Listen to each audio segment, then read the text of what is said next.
Okay, story time. I had to make a run to the DMV yesterday, and DMV is just a mess. I didn't even get to really get to the DMV. When I took this car, I figured, oh, I'll take the vet down there, because it needs to be re-registered. They need to, look at confirm the mileage and then do the classic car insurance. Make sure everything matches and everything. It's a new law that went into effect because a lot of people are running the classic plates, and well, anyway, it didn't make it down there. It was starving for fuel. My front bowl kept going empty, so I struggled, to get back or to even get somewhere. I could make it maybe a block after it set for a little bit. And I ended up calling a tow truck. Luckily, my insurance Haggerty, covered the tow truck. So top notch to them. I'm glad I have that roadside assistance with them.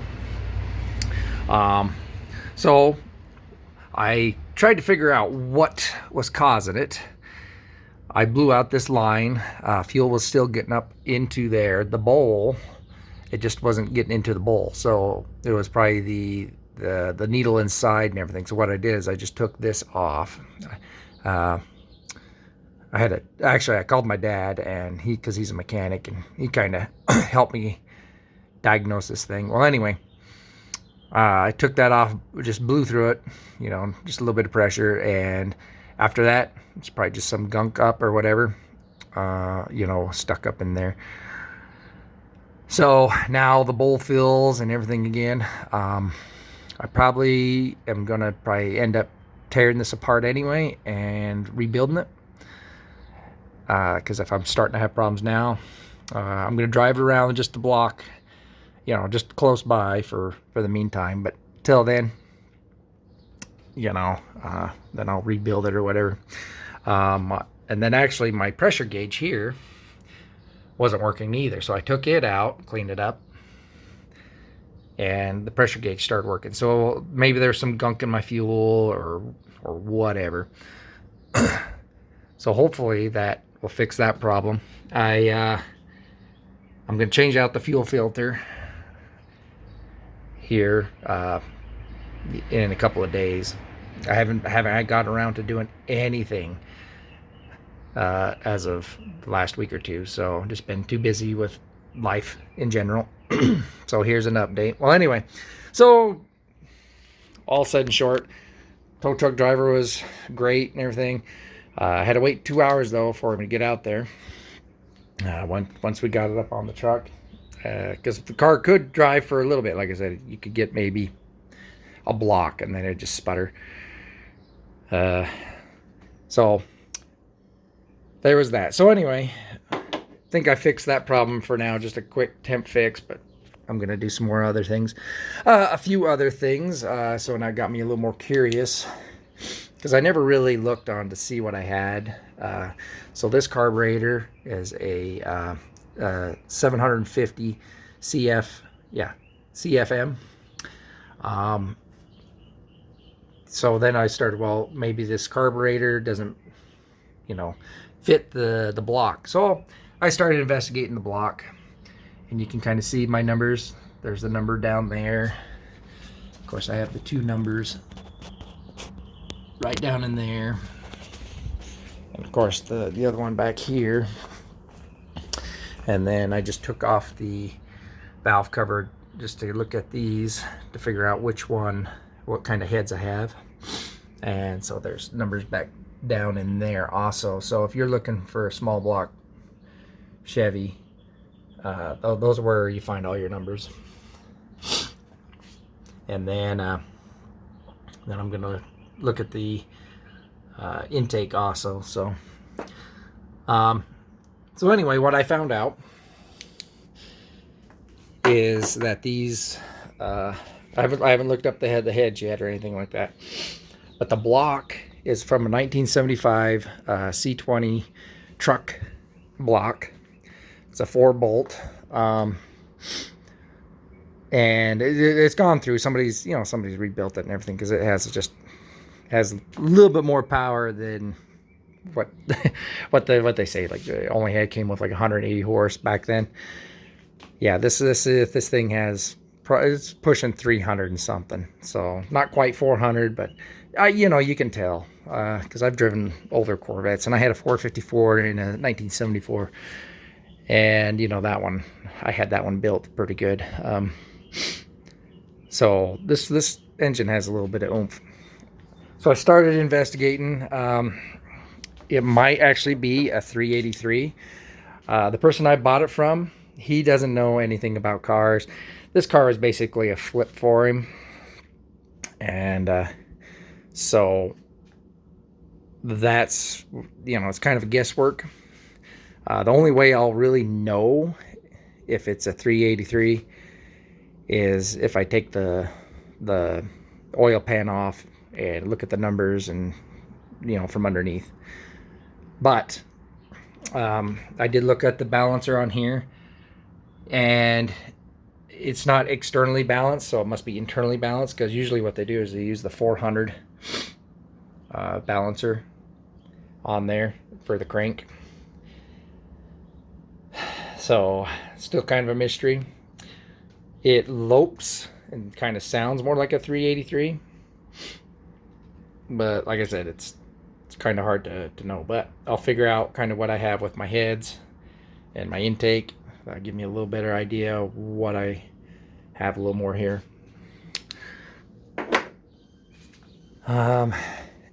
Old cars are, you know, it's always something.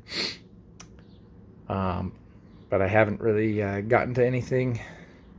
I'm probably going to take out my seat today and put the new tracks on the new one, and just leave the seat out. Monday, this car is actually going to go. Actually, I'm probably not going to do the seat today. I don't know. We'll see. But Monday, it goes into the shop to get that drive gear put on the transmission. That way I can start having the speedometer and everything work again. Yeah, that's a must. So then once that's done, the perfect runs just fine, besides the little carburetor issue I'm having. I did, yeah, once I blew that out and everything, I took it around the block. There's no hesitation, no nothing. I'm just going to go over my internals one more time and make sure there's a little no play. Like, see, there's no play there. That's good. Just want to make sure, you know, everything's done right on there. So hopefully it was just a little bit of blockage. The does start sputtering and doing its thing again, then I'll tear down the carburetor and rebuild it. So kind of interesting, because the back bowl would always stay full, but the front bowl would just empty out. So all right, well, there's my update. It was kind of fun, because I actually did make it to the DMV, and I was looking for a parking spot. And there was a line just wrapped around the DMV. And as I was driving by, you know, this thing sure got everybody's attention.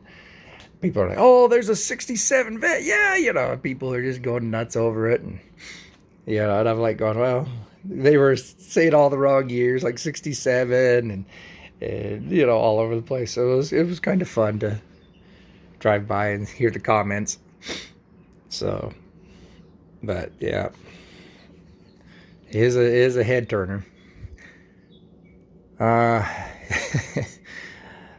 Yeah, so that's what I'm gonna just do. I'm gonna run the numbers on the heads and the intake and see exactly what I got. I don't know, like I said, I don't know the cam, I don't know the internals. It is built, I can tell you that. So yeah, I mean, just by, because you know, I've driven a lot of the old cars and everything, and it's definitely probably around the 370-ish, you know, horsepower. At least old horsepower, not these new horsepower standards. Because like the Jaguar has 300 horsepower, and that thing will smoke this thing in a heartbeat. So yeah. So anyway, there's my update. I know I haven't posted much. You know, it is what it is. I was hoping to make it to the DMV and get this all sorted out, but that wasn't going to happen. And yeah, maybe next Saturday. No, next Saturday I can't. I got other people coming to do some work on my house, so I won't make it to Cars and Coffee that next Saturday. That's all right though. We're getting there.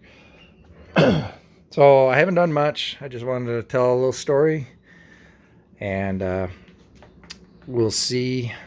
Kind of go through these numbers, and I'll see what else I find. Thanks, guys. After doing more research, I found that my intake is an Edelbrock RPM intake, Performer RPM intake manifold 7107 or 7101. Sorry. So that's my intake. It's an Edelbrock. My heads are a Dart Iron Eagle SS cylinder head. I actually have them right here. Iron Eagle 23 degree 165cc SS heads. And then I found on my when I took the heads off, or not the heads, the valve covers off, and looked down on the heads, I had a little tag there that said my cam is a Urson cam. And so at least it looks like they're out of business, so I can't figure out what's going on there. But at least a little bit more digging into it, and I'll find out what more I have. So I have the roller rockers set up. The Urson cams is, like I said, no longer in business. So, or at least they're not selling anything or anything like that. From what I can tell, someone bought them out. And yeah, anyway. So anyway, that gives me a little step closer. So what do you guys think? Overall, maybe leave a few comments below on my little setup so far, and give me a better idea on the overall performance, on what you guys think. So far, like I said, I'm very pleased with the engine. Down the road, it'll be replaced with something with a lot more power, but till now, or till then, I mean, it's a very good engine. So it'll stay in there until I get ready to replace it with something a little more powerful, but that's way down the road. All right, thanks guys.